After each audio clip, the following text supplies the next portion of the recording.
Между тем, чуть меньше 3 недель прошло с момента вступления в силу федерального закона о дальневосточном гектаре.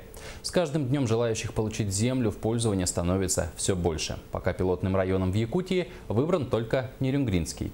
Как ведется работа по распределению земель, расскажет Галина Погодаева. Построить дом, вести собственное хозяйство или наладить производство теперь стало возможно. Чуть больше 2 недель прошло с начала действия федерального закона о дальневосточном гектаре земли.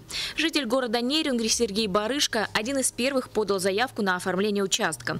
Его он планирует использовать для личных целей.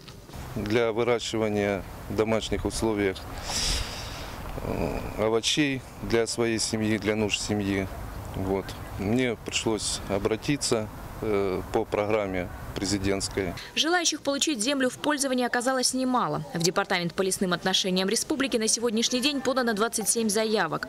А в отделение МФЦ за прошедшие 2 недели за консультацией обратилось более 200 человек. 31 заявитель у нас непосредственно в наших офисах зарегистрировался на портале государственных услуг для будущего получения в последующем в электронном виде через портал госуслуг.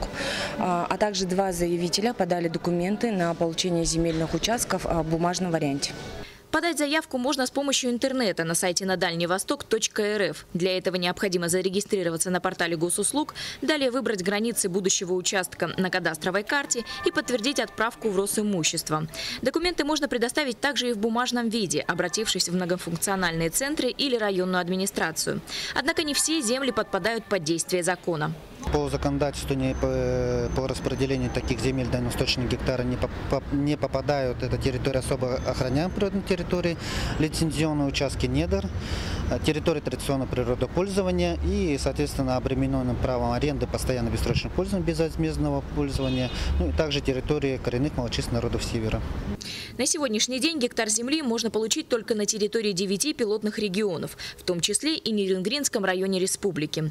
Но уже с 1 октября текущего года программа распределения земельных участков станет работать и в других районах Якутии. Галина Погодаева, Иван Семенов, НВК «Саха», Якутск.